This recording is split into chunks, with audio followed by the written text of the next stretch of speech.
Pravno-poslovna škola Niš mesto je gde i profesori postaju učenici. Mesto gde su smeh i radost zastupljeni svakodnevno. Ovde znaš da nikada nećeš biti usamljen, jer uvek ćeš naći druga dobre volje koji je spreman da te oraspoloži. Administrativno-birotehnička škola počela je sa radom u okviru Radničkog univerziteta Pavle Stojković u Nišu, a 1994. godine odvojila se iz sastava Narodnog univerziteta i postala samostalna srednja stručna škola u području ekonomije, prava i administracije. Prateći savremene tokove u obrazovanju, Administrativno-birotehnička škola od 2010. godine nosi današnji naziv Pravno-poslovna škola Niš. Posle direktora Administrativno-birotehničke škole Žarka Manojlovića, direktor Pravno-poslovne škole bio je Milorad Gavrilović. Danas je na čelu Pravno-poslovne škole Niš direktor Dušan Zogović. Od ove godine Pravno-poslovna škola Niš promenila je svoju dugogodišnju lokaciju.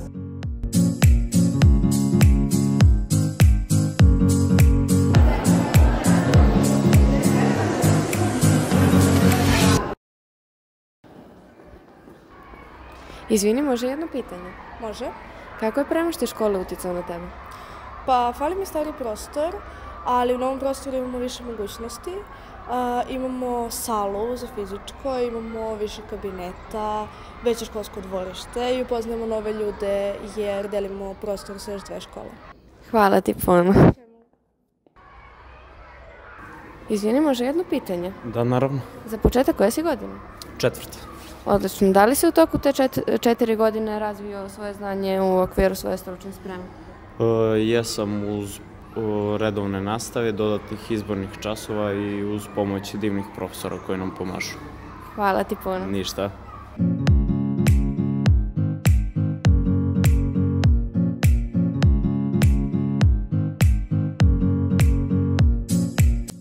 Dobar dan svima, sa vama je Učenički parlament Pravno-poslovne škole Niš, moje ime je Lana i sa vama su Teodora Antić, predsednica Učeničkog parlamenta.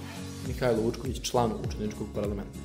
Postavit ću vam samo par kratkih pitanja o samom parlamentu, može? Može, naravno. Kada je sam parlament osnovan? Parlament je osnovan 2008. godine. A koliko članova broji? Parlament broji 48 članova, odnosno po 2 predstavnika i svako odeljenje. A koji su sve zadaci parlamenta? Zadaci parlamenta su pre svega podržavanje učeničkih prava, nakon toga imamo podsticanje učenika na ispunjavanje svojih obaveza, organizacije raznih humanitarnih, tako i edukativnih akcija. A kada smo već kod akcija, da li si zadovoljan kako se akcije u našoj školi organizuju? Pa mogu ti reći da sam veoma zadovoljan jer se parlament trudi da se sve odradi na nivou i članovi da sve bude odrađeno u predviđenom roku. A ako bi morala da mi odvojiš jednu akciju, koja bi to akcija bila? Jednu akciju.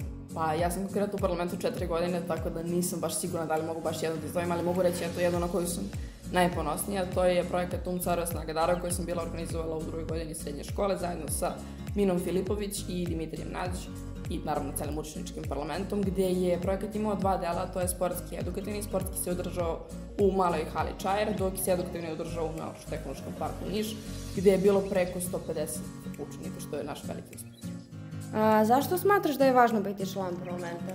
Pa smatram da je važno biti član parlamenta jer od ranog uzrasta krećemo da radimo na sebi kako na ličnom, tako i karijernom planu. U našem parlamentu se nalazi veliki broj članova, ali vlada pozitivna energija i neki od njih se pamte do kraja života. Hvala puno. Ja sam Stefan Stojilković. Pravno-poslovnu školu u Nišu sam upisao davne 2012. godine kao učenik odeljenja prvo 2. Danas, 10 godina kasnije, radim kao revizor senior u jednoj revizorskoj kući u Beogradu. Najveća inspiracija tokom školovanja bila mi je profesorka Marija Macar-Anđelović i njena neiscrpna energija. I ovaj video posvećujem njoj. Srećan nam svima jubilej. Živeli!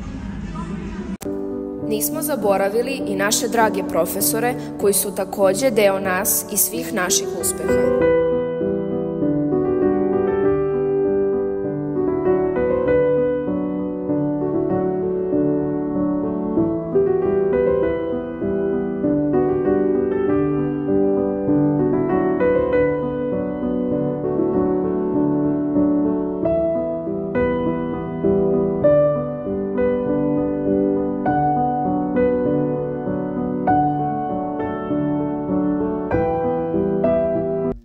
Uspesi u našoj školi su brojni iz oblasti opšte obrazovnih predmeta, stručnih predmeta i sporta.